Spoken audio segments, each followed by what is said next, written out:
Hey, this is Rob Anspach, and welcome back to another edition of E-Heroes for those keeping count. This is episode 391, and my next guest we haven't seen for a couple years. In fact, about 4 years since 2022 on episode 193. So my next guest is Theresa Carpenter, and we're going to talk about taking on bigger stories. And you're probably thinking, well, Rob, you're a storyteller. Well, Theresa Carpenter was a commander in the U.S. Navy. Now she's retired. She's also a host of Stories of Service. And, offline we got to talking about a lot of the stories that she's covered.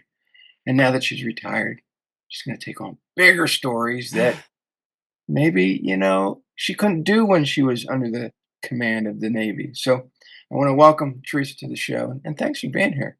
Thank you, Rob. It's an honor to be back here, and I'm grateful for our friendship over the years. It's hard to believe it's been 4 years since I've been on the show, but a lot has changed. It's sometimes really fascinating for me to look back at some of my early social media when I was just kind of getting into the space of being a creator, and here I am dancing to classic rock songs and doing silly things, which I still love doing silly things, don't get me wrong, but I really enjoy the opportunity to cover some of these deeper subjects that I could not touch while I was serving on active duty. And I've watched, some of your posts over the years and the frustration and the aggravation, but you also had restraint because you knew that anything that you posted online could come back to haunt you.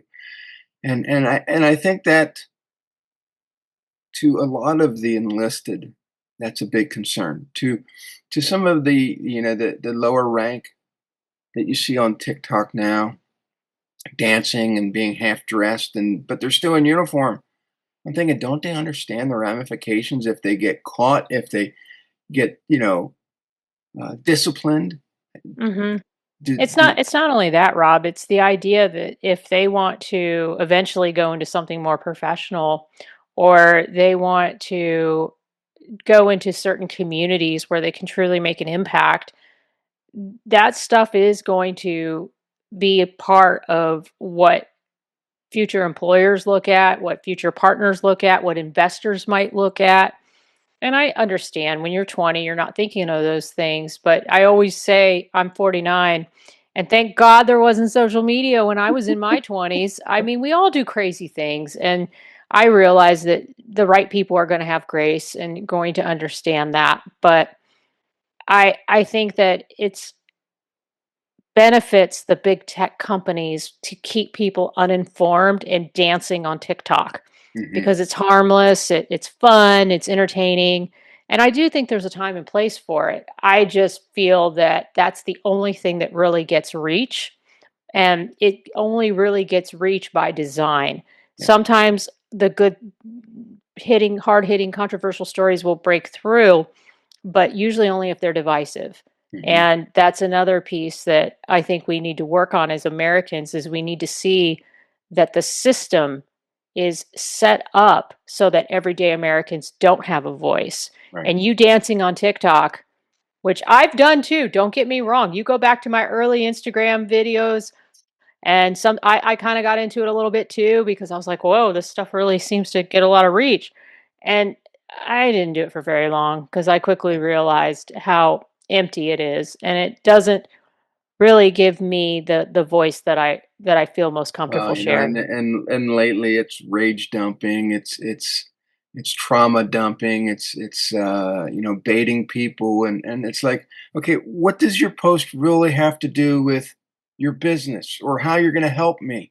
Is it just another political crap post that is just there for engagement? And I'm tired of that type of stuff.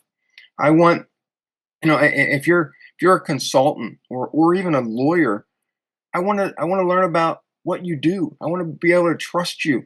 But if you're posting constantly about, the current administration, you're gonna lose half your audience right off the bat.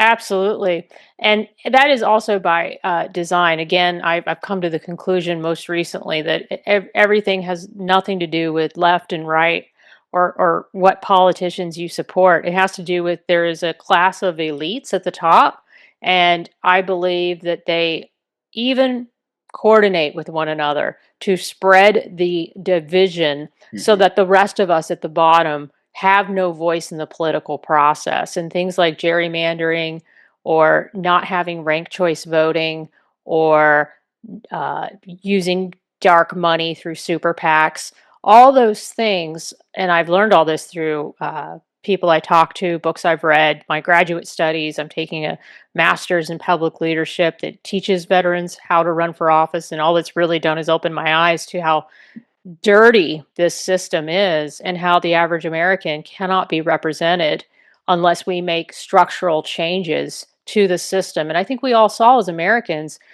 the Epstein files, for example. There was left, there was right. It was all up there, and then you really saw who ran the world. Well, And and the thing about that is then they would put these lists out whether they were real or not, and then people would go and change them and add names and put them mhm. back on social, and you had no idea what was right or wrong. Oh, I agree. I agree. And I think that do you notice, by the way, just as an aside, that my connection over here is a little bit, I don't know if it's because of your Yeah, I'm recording. over here having a seizure looking at all I know. I don't know why it's all the doing that. flickering That's stuff. I'm like, okay. I'm trying to move my okay, there we go. I think I moved my camera. Sorry about that, guys. I think it was just something strange with my connection. But anyway, yeah, I mean, I think that the way that they dumped those files was intended to confuse all of us and to make it so that nobody could really go through them and make sense of what they even said or how that even happened. And then, oh, and next thing we know, there's a war that breaks out that distracts all of us from ever asking about the Epstein files again. And I just think, are we Americans? Are we this stupid to just fall for this crap it's anymore? So I yeah. was over in Europe, 2 years ago. We took my 80-year-old mother-in-law, to see southern France, and, I didn't see hardly any mention of American politics. I didn't even know what was going on for 2 weeks. I mean, they just don't show it. They don't care. They don't even talk about their own politics over there, and I thought, "Wow, this is just great." Yeah, here I'm in another country, and maybe people worry about that, but my mental well-being felt so much lighter because I wasn't getting all this crap, buzzed at my head for 24/7. And Yeah. so, I think that it's we talk about propaganda from other countries, but when it comes to social media, we're getting hit with propaganda every single day. We sure are. We sure are. I mean, the algorithms reward outrage, they reward division. They make sure that we stay dumb and uninformed, not involved in politics, not involved in the civic process. So for me, I've taken a real shift on a lot of this and started to put more of my focus on local things in the community that you can do because I think we can all help our neighbors. We can all join community organizations at the local level that make a difference. For me, I'm a veteran, so joining the VFW, I just went to a meeting last night to I'm starting up a veterans book club at the library that meets starting on Tuesday. I have my first meeting for that. Very grateful. The Ocean Springs Municipal Library gave me a meeting room and it allows me, I'll show you here in a second. It allows me to find homes for all these books right here. Wow. And yeah, these are all guest books that in fact, I think some of your books might be in here too, if I'm looking over here. But, but yeah, it's all books that I've read or books that it's not only podcast guests or people I've interacted with online, but most of it is. Mhm. And I thought I need to find a home for this that's not a thrift store or something Well, along those lines. looking at your books, and then above that was your challenge coins, and all those coins have stories behind them. They do. And you're the host of stories of service, and all that content that you have out there tells people about not only you, about your cause, about why they can trust you. But now that I you're out of the service, you're starting to look at things going, "Hey, do I need to talk about this, or do I want to talk about something more in line with my heart, or something that's going to really affect the community?" And I think that as entrepreneurs, we need to look at those bigger stories. We need to look at, what can we do where it's going to create the legacy that we want. I agree. Absolutely. Because there's so many problems in life that you can't solve and things that you have no control over. And part of life is figuring out what you can impact and what you can do something about. And what I find is when you focus on things that are small, they can really make a big difference. Whether or not you organize a meeting that three people show up at, or you put out a post on Facebook that tells a compelling or inspiring story, I find those things to be much more important than posing with a high status person at a conference. So that's where I'm putting my focus these days, and also making sure to teach as well as I can the average person how to speak up without having to hire a lawyer, without having to pay others to do work for them. You've got to learn how to do the work yourself and use tools such as AI. I mean, I do have a digital assistant, but that's it. One person who helps me with all my social media and my podcast. And I try my best to do a lot of things myself because I want to make sure that I have full control over my brand and over the things that I'm passionate about and the stories that I take on. Yeah, and I want everybody to listen to that. Again, you turn reverse it. Go back. She talked about protecting her brand, and every single one of us, individually, collectively, we have a brand. You We know, do. if I stepped away from Unspock Media, people were like, "Well, I don't care about Unspock Media, Rob. I just want to follow you," and Mhm. that's fine to a point. But it has to be for something bigger, better. I created Unspock Media 25 years ago, 2001. You know, and I've created so much content, but I've also looked at the evolution of what I've created. Early on, I talked about social media, search engine optimization. Yeah, and those things are great, and some of them still work and are relevant today. But most of my books have gone on to be more evergreen, less technology. I want somebody to pick up my book in 5 years, 10 years, and feel that it's still relevant, you Yeah. know? Uh, Yeah. and for you, I see the same thing. You're looking at these things and say, well, do I want a quick win, or do I want something that's going to be more everlasting? Absolutely. And I think that you have to look at everything in terms of it isn't going to be a quick win. No matter what you advocate for or want to push, these things are structural problems that involve very incremental and long term solutions. So, for an example, I took on men who have, I believe, been falsely accused of sex crimes, and that's very taboo. Number one, it's taboo to talk about sex. Well, not Um, only is it it, taboo, but it's also relevant. It it's happening.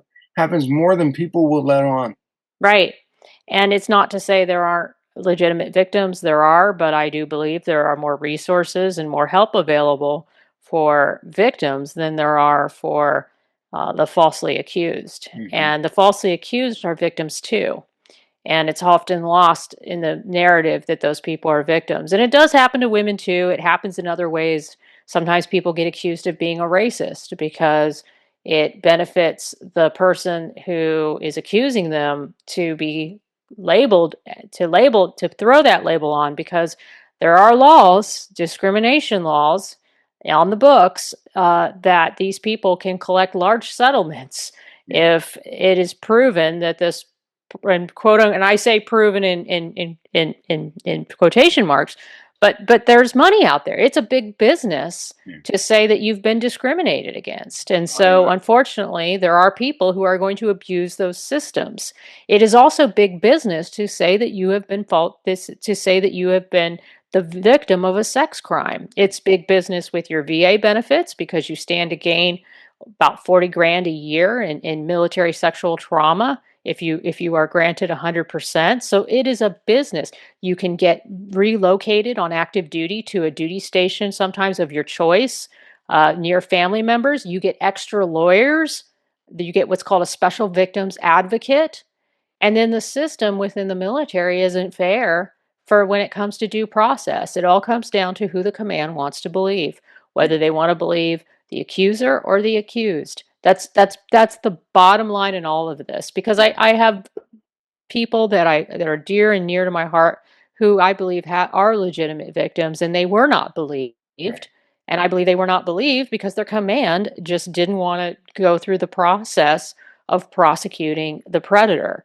And Yeah. so that happens. And then the other side happens where they set up a kangaroo court and don't prosecute the proper people who are inflicting the crime. And the crime is ruining somebody's life with a false allegation. So I that's just one example of a deep issue with no easy solutions and nothing simple or short term gain to be taken from covering those cases. In fact, it's generated a lot of hate my way to do those cases. But I feel like those are the more important things for me to put my focus on these days. And let's talk about focus because, I think we've all lost focus on who we are, what we do, and why we do it for the sake of attention. Social media is the big thing. We put out something to drive reach. And you're Yes, thinking, okay, this is great. I'm getting all these views, I'm getting sure. all the The comments, dopamine rush of the attention. Yep. and you're like, this is just an awesome dopamine hit. And then you realize, wait a minute, none of this is really beneficial to who I am. No, it's not real. Yeah. And I think that's like I say, if you go back to some of my early Instagram reels, you can see that I played around in that space too. I mean, I love me a good classic rock song, and I like to have fun and do those things. And I saw that that stuff was getting a lot of reach for people. But what I quickly realized after doing it a few times that it's just empty. Hmm. Like it doesn't give you any real fulfillment. Right. I mean, you can dance at a bar, you can dance with your friends. It's so silly Yeah. to do that stuff unless you are like a professional dancer and this is your business. I mean, there is that side to it that I do believe has some value. I mean, we need our entertainers and we need our people, but the average person that's doing that, I sense is not really getting at who they truly are as a Yeah. person. So what They're I've the done is I've changed things a little bit, and I'll create shorts, uh, short videos, 1 to 2 minutes, expressly about an issue that I have. Mhm. How is it going to help one person? I don't care about 1,000. I don't care about 1,000,000. I don't. It doesn't need to go viral. I want it to be able to affect one person. And the funny thing is that when I just focus on that one person, what's this message that I want to convey? I get real conversations. I get real It's people true. saying, you know what, this really helped me. Thank you. I'll get real clients reaching out. I need help. I agree with you. I don't need the million people going, yay, Rob. It's No. like, No, and I think that on fairness, I mean, we all love attention. We all love to know that our message meant something, but you're absolutely right on just focusing on that one person. For an example, last week I did a podcast on a guy, an army father who he's retired army and his active duty son had his organs removed according to the family without consent, and says that the document that was produced was not a legitimate or authentic document. It's his story. There's not been an investigation, but he needs to have an investigation, in my view, and really explore the facts of this case. And I did that for Eddie. I didn't do it for all the other people watching. I wanted to make sure that others knew that their wishes might not get honored. And I'll tell you, Rob, I went on Mill Connect. I found out that I'd been opted in through the military without my consent. It had been an automatic opt in. I tried to change my wishes on the registry, and when it said remove me from the registry, I put in my information, and then it I clicked the button. This is just yesterday, and it said thank you for signing up to be a donor. I couldn't believe it. So there is definitely something to this. And then I went on a rabbit hole with YouTube, and there's been a lot of stories.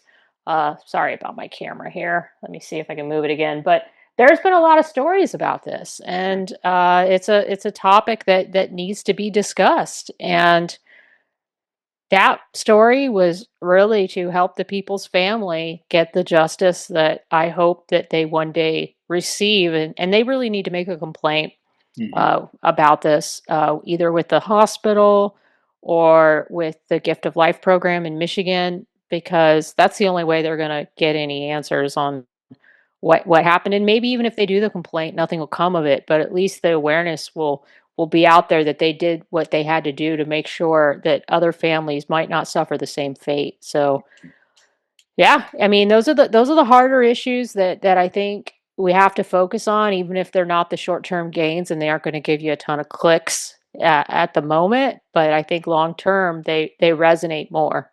Yeah, yeah. But you spent like almost 30 years in the I did. Navy, I and did.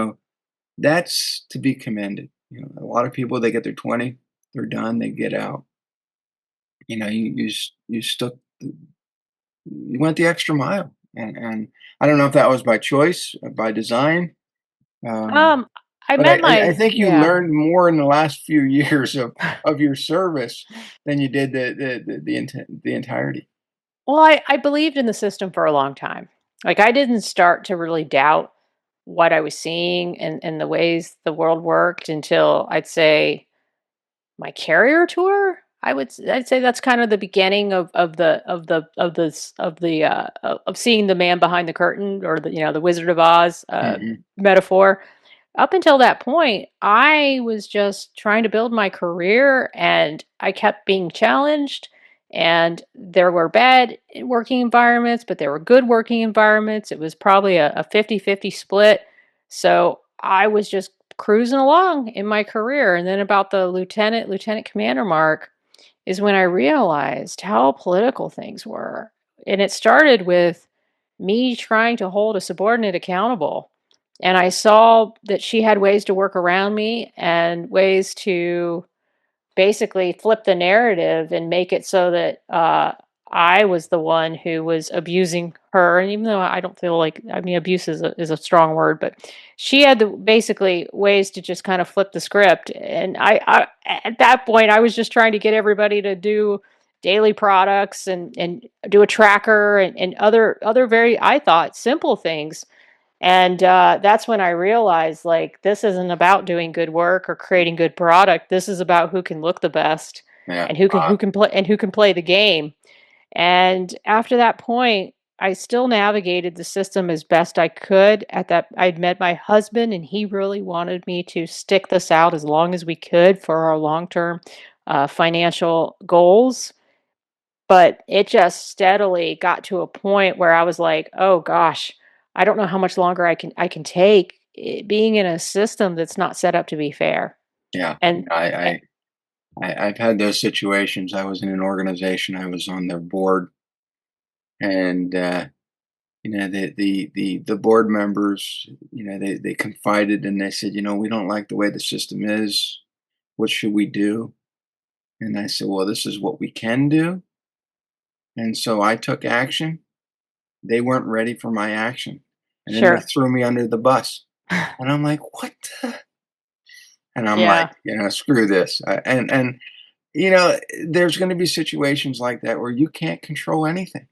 No. Mm-mm. And you can let it spiral out, or you can, try to defend yourself. And sometimes I'm like, is the phrase is the juice worth the squeeze? And it's like, do I want to continue doing this? Do I want to continue to defend myself, or just walk away? And and Absolutely. and Yeah. sometimes walking away is the cleaner way, but you still have to You still have to go back and, like, you know, I don't know. But here's the thing, it's a lesson that we learn. It's a It story that is. we can tell.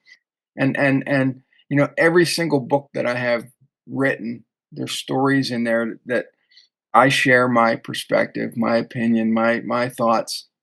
Are they always right? No. I wish they Sure. were. It'd make life so much easier. But yeah, it's life. And you're doing everything that you can so that the next generation can learn from you. But, I hope so. sometimes the rules are just there to, you know, force us to do something we don't wanna do. Right, right. And I think that they're there for people not to question the status quo Mhm. and to just keep working under the system as it is, and not trying to improve the system, but just keep the train on the tracks. And I think that what happened is, as I got more senior, I saw more things I wanted to fix and things that I thought could be better managed or run more fairly. And I saw that I was bucking up against people that wanted to just perpetuate the status quo because the status quo was getting them promoted and Mhm. getting them into higher positions of power. And so I felt like it was time for Yeah, me to move on and to retire. And that's what I did. And I was very fortunate that I left with my career intact, no investigations, no hiring of lawyers, no real anger at the system. And I think that was what really helped me. I mean, I got a skill bridge as I was leaving, and I couldn't be happier. I live in a beautiful city now and get to do my podcast. I go to graduate school. I'm involved on the local level, civically as best I can, and it's a good life that I'm very grateful for. So I think that that's possible to achieve that, but you just have to be very smart in choosing what battles to take on and what things you let go, and yeah, know that, like, these people aren't going to change just because of you. yeah. And And I'm not saying that the leadership is they don't want to listen to you. I just think they're lazy. Lazy leadership. They've gotten to their place of power. sure. They're living a comfortable life, making a lot of Mhm. money, but they Yep. don't wanna deal with the conflict or the common sense. Yeah, "Hey, if we change this, this is what's gonna happen." Yeah, but that's too No. much paperwork. I don't wanna do it. Right, right. And some people can handle doing the same job over and over and over again. But as a public affairs officer, you always want to think that you're attacking the story in a more innovative or newer way, and you're challenging the ways that you've done it before to try to make something a little better each time you do it.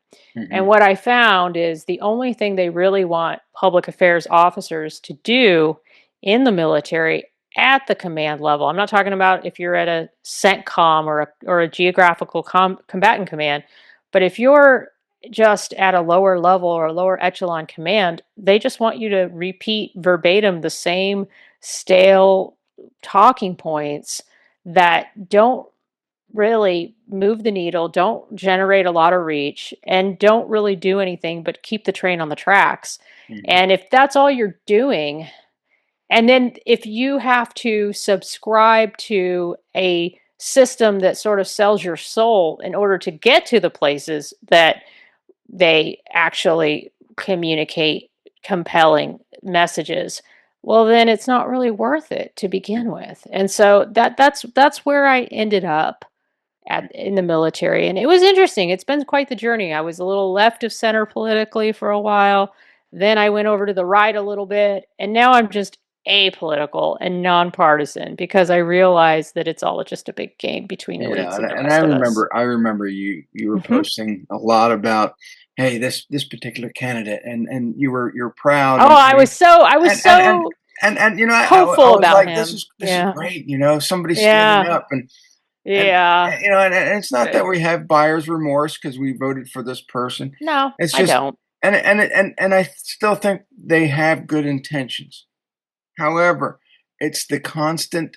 battle, you're listening to everybody else going, "Teresa, you made this bad decision. What are you talking about? Stop." Oh, I know. I And got I'm so like, much hate and for I that. I see this on social all the time. We back somebody, and then everybody else piles on and says, Yeah. "Hey, don't do that." And it's like, Well, I and didn't the join this vitriol for that I public got opinion. Yeah, and for your audience, I backed Pete Hegseth, our mhm. current Secretary of War. And I don't completely regret it for the friends that I made through it. I mean, that's the bottom line is I met all You these know, really great people by and by being a part of that it's not cause. always Pete's fault. No. There's hired ups that are telling him this is what you got to do. Right. So This is the system that he's bought into. I thought mistakenly that he would really go after some of the due process problems within the military, and him being a victim himself of a due process issue when he was in the National Guard and he got accused because of his particular tattoo that he had. He wasn't allowed to be a part of the inauguration in DC, and he's also a victim of what I believe is a false allegation. And so I mhm, thought he would really take a round turn on due process and justice issues, and I just haven't seen that. yeah, So I don't have buyer's remorse because of the people I met through the process and the exposure that I got to DC, going to a mhm, confirmation hearing and meeting the amazing Navy SEALs that I met through this, who I'm still in touch with today, and I'm helping them out with their nonprofits. So all that was goodness from this mhm, experience, and that's why I have no regrets about it. yeah, But it definitely opened my eyes to seeing that this is just about power and mm, money and not necessarily about doing the right thing and making good decisions. And that's not to say there haven't been some good decisions in the military by the administration. I have seen they took a round turn on the housing issues. Uh, and I think they did a barracks task force and other things. I have seen some of the ways that they're trying to eliminate wokeness, and I don't mhm, believe in the whole woke thing and DEI, so that's good. But on some other issues, I am a little bit disappointed, and I hope they'll do better going forward. But at the same time, it has lessened my uh, promotion of this particular person because I realize that it's all just one big political game. And Well, for me, I've never been political. I've followed people, but in the same respect, in the marketing world, there's people that I've considered my mentors, my heroes, people I look up to, and I thought, this would be great to work for this person. And then I start working for this person. I'm thinking, what a total pain in the ass. right. Oh What was yeah. I thinking? And Hmm. but you know, every person I've worked with, every person I've interviewed, every person that I've communicated with over the last 20 years has taught me a lesson. Sometimes I don't realize what that lesson is until years later, where I might be in the same situation and it'll come into my head. Oh, that's what that person meant. And so you take it with you. Right. So maybe Pete wasn't the person that you had hoped he'd be, but maybe in the next few years, when you're in a position where you can command this story, where you can change the narrative, Yeah. And I these are things mean, that you're gonna bring to the top. absolutely. And I don't know all the inner workings of what goes on at DOW and all the resistance that they face trying to do the things that they want to do in such a divided country. So I take all that into consideration. And then I realize that that's just not something that I can truly impact or be a part of. So that's why I've also switched my focus on some of these more systemic issues Mhm, that I believe need attention. And I try to, like I say, look at what is the underdog struggling with. Well, mhm, the underdog is struggling with not being believed if they've been the victim of a false allegation. The underdog is struggling with maybe someone trying to take their family members' organs without their permission mhm, and not understanding this crazy system. The underdog might be struggling with a hardworking family who is contributing but can't get immigration status now because unfortunately we've been so polarized about immigration. I've got a local story about a Ukrainian family that I'm working on next that is really compelling and is my final project for my class. And my class has been wonderful. I've gotten two op-eds published. One was about the justice system, and the second was about a retirement survivor insurance program that I was very ill informed about at my retirement. So I was able to use that as a place to educate. So I think that that's what life is all about, just figuring out those places where you can make an impact. And that's all we can do in this world, Well, you know, and be a good human. it's funny because, well, not funny, but more ironic, the evolution that you've had, and I see this a lot from military members, friends who've been in the military. You when you've been in the military for so long, you think like the machine. You do. But when you come out of the military, you start to have your own um, moral compass, and you Hmm. follow that moral compass, and it feels better. Your body is more relaxed, your mind is clearer, and you're not restricted on the stories that you tell.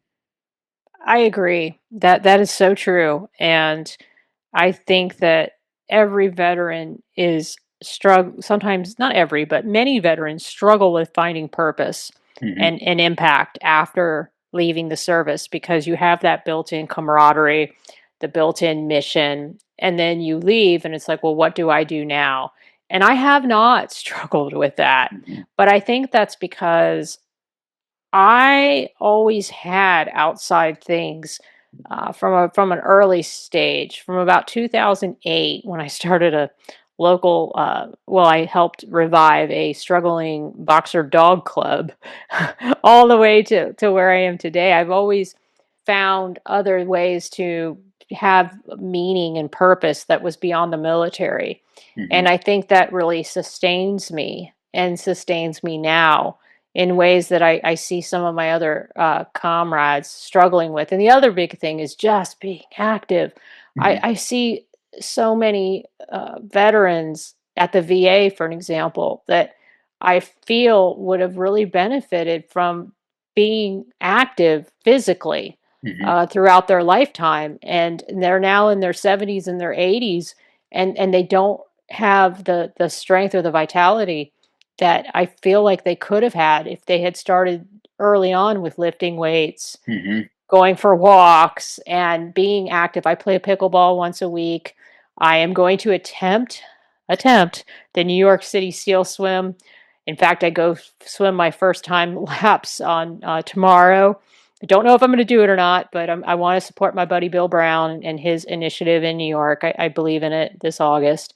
So I'm just doing things that I know will help me long term because I think strategically and I think about like, well, where do I want to be when I'm 70 or 80? And Hmm. I think that those are important thoughts to have. And even military members, when you're 20, start buying homes. I wish I had done that in my 20s and not when I met my husband in my 40s. Hmm. Have property, have something to your name, and use this military paycheck to make your money work. Because even if I didn't have my disability or my retirement, hopefully I would have saved enough, which I've tried to do, to not be beholden to a job Oh, post and the military. military has the VA program, which will give you the down payment to get a house. Right. Where you don't have to outlay your own money. So now you're using the system to enhance your Yes. own financial stability, Absolutely. and yet people don't do it. I know. There's a bit like I should have never signed up for the SGLI. I look back on that SGL. I mean, I know it's helped a lot of people. I'm saying for me, it was something I look back on and I'm like, what a waste of money. I probably sunk 30 grand into that thing until I realized that if I really wanted life insurance, well, number one, I was unmarried and had no kids. There was no real reason because you already get a certain amount of gratuity and death benefits just besides the SGLI. I Mhm, should have researched what those were, and if those had covered my funeral, that would have been enough. mhm, And but instead, I was pushed into that program like everybody else does, and I just was on it for years and years and years without thinking through if I needed it. And then I got hit with the survivor benefit plan, which is the equivalent of the SGLI once you're out for spouses if you pass away. And that was a whole nightmare that I had to deal with and get myself out of. So I think that that's education is key, and us military veterans and military members educating one another is very important in that And process. and I think you've been doing a very good job educating. Um, but the system is always there against you. The machine is constantly changing, Yeah. and I realize that sometimes the reasons why we join the military, and I wanted to when I was young. I wanted to join the Navy, and I went through the whole process, and scored high on the ASVAB and took a nuke test to determine my capability of Hmm. working, in the nuclear program. And they said, Rob, you're scoring high. We want you. And then Yeah. they give me this test with these colored dots and these Ah. numbers, and I got one out of the whole thing. And they're like, well, Rob, you're colorblind. And I'm like, but I can see colors just fine. I just couldn't see the numbers. So that Yep, I ended remember that test. they ended my career going into the nuclear program. And that would have been something. But Yeah. a year later I got married, started having kids. 6 kids later and 6 grandkids later, here I am, and I don't think I'd ever change it, Yeah. you I know? mean, life puts you down some very interesting paths, and I do the same thing. Sometimes I think about the road not taken, like what would have happened if I had had kids and Mhm. gotten married young and all those things. But the bottom line is I just wasn't emotionally stable enough to ever have those opportunities. And I am very happy that I finally got my shit together and realized what a good man was in my 40s. And that's just the way it worked out. But I And want I want every soldier and sailor, if you're listening, to take Teresa's advice, buy properties. And it doesn't matter, how many times you get transferred, moved, volunteered to go somewhere, buy a property in that area. yeah, I could The have had 5 VA the properties. VA will cover you. I know so many people that have come out of the service, they got 10 properties and they're all making the money. Right, because you can have a management company help you with these properties. You can research like we did in Norfolk. We finally started this in Norfolk, and you can have your city list see if your city allows Airbnbs. My city did, Mhm. and rent out your property, and you might not make a ton of money off of it, but you'll at least be able to pay the mortgage on it and pay anything extra. And that's money. That's an investment, because Oh, that and investment is just going to keep going up. right, and even if you rent it 1 week out of the month, it pays for the mortgage. And then Does. if you're in the area on an off week where your property is available, you go and stay there. Right. Oh, yeah. And I mean, looking back on it, I could have even, uh, learned how to just hire good people for maintenance. That was the biggest reason I didn't do it, was because I don't know home repairs, and Yeah, I was afraid of getting taken advantage of because of that.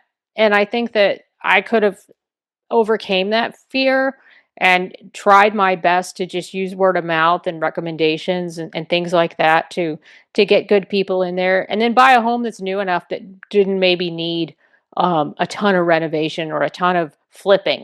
yeah. And so I think there would have been ways to do And that, and so and that and is a regret.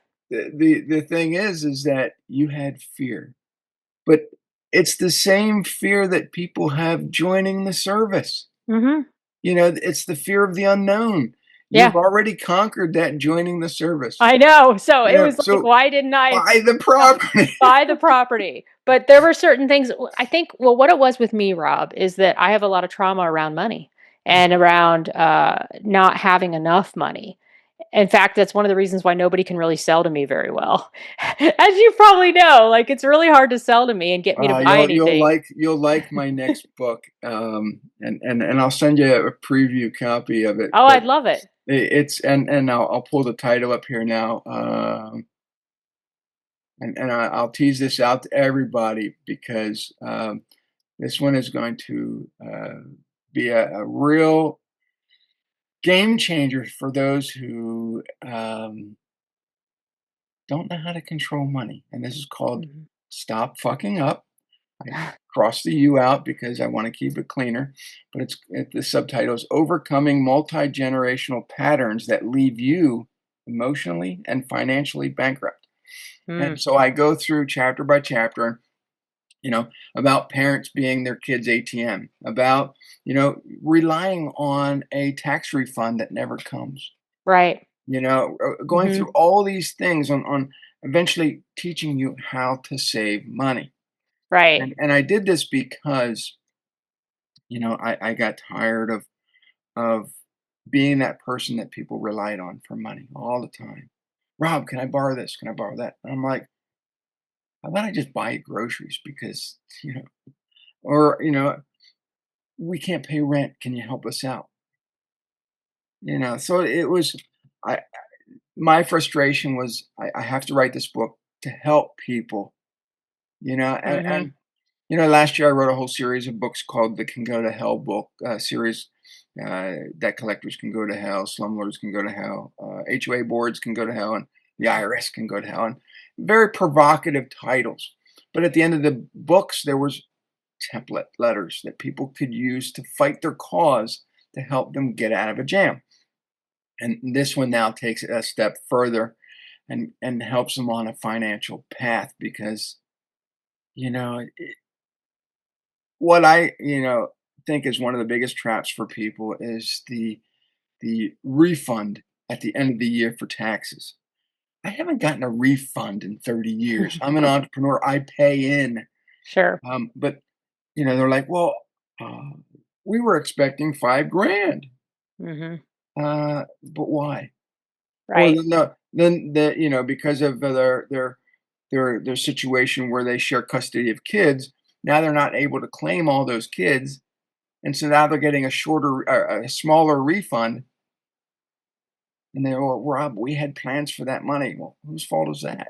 Right. It's like, Oh, yeah. so you have to be responsible. Stop relying on a system that changes every year, especially with taxes. People are, "Oh, I get that money every year." Well, rules change, laws change. You're not getting it, you Yeah. know?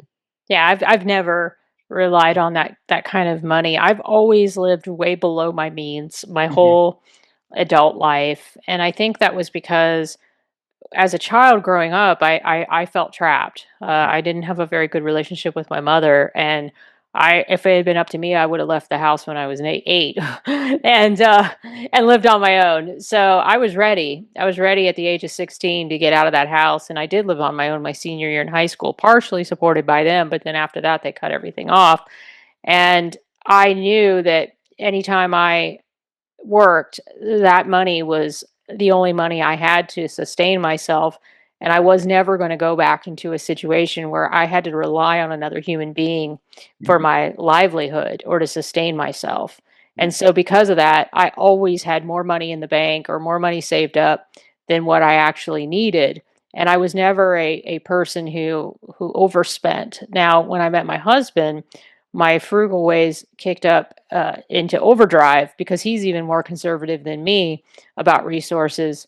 Yet he's got the research and patience and detailed oriented skills to take it to the next level. And mhm, so we really just worked and fed off of each other when it comes to our ability to save and to be where we are today financially. And so um, yes, absolutely. One of the things I was just watching a YouTube video about is you can't support everybody. You yeah. can't be giving away your lifetime retirement savings because let's face it, even if you retire at 65, you might live to 95, and that's 30 years of income that you need to be able to live off of to stretch that money out. So you can't be giving away your money to And people. it's sad because the average American has less than $1,000 in savings. So, meaning that if there's an emergency, they don't have enough money to cover it. Right.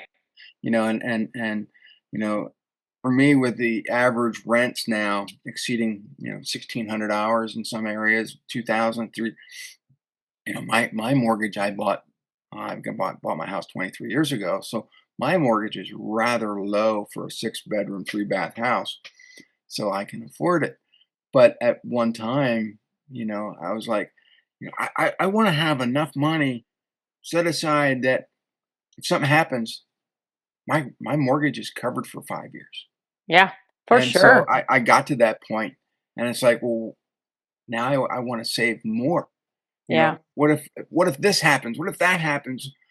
And so I started saving and saving and saving, and it's like, you know, once you convince yourself that money can do more, in the long term than it can do now, your mindset changes. But Yes. the younger we are, the stupider we are because let's just go out and drink with friends. Let's do this, and at the end of the month, you realize that now you're negative in the hole, and you gotta either change the way you do things, or you're gonna constantly be broke. Yeah, I agree. So that is what drives me to make sure that we're doing everything we can to prepare for those days when we won't be able to do as much, and we will need that kind of money coming in just passively. So at this point, we're very happy with the way my career has turned out, and the way my husband, who works to maintain a lot of the things that we've got going on. So yeah, I hope more people take that to heart, and start saving early, because it can really pay off in the end as you get older. So And don't rely on Social Security. no. We say that with every generation that passes, but I'm closer to Social Security than probably you are. I'm 57, and so it's like, do I want to take it at 62? Do I want to wait 10 more years? And it's like, I'm an entrepreneur. Um, I will constantly be working, for the rest of Yeah, my or life. or creating, or doing So it's something it's that it's that gives you joy. Yeah, you no, know, I love it. I rather earn my own money. Yep. Social Security was just there. But I see that the seniors that are on Social Security now, and they're barely getting by. Yeah. It just, to me, it's a horrible system, and that's a story for another day. But how do people find you? Where do they go?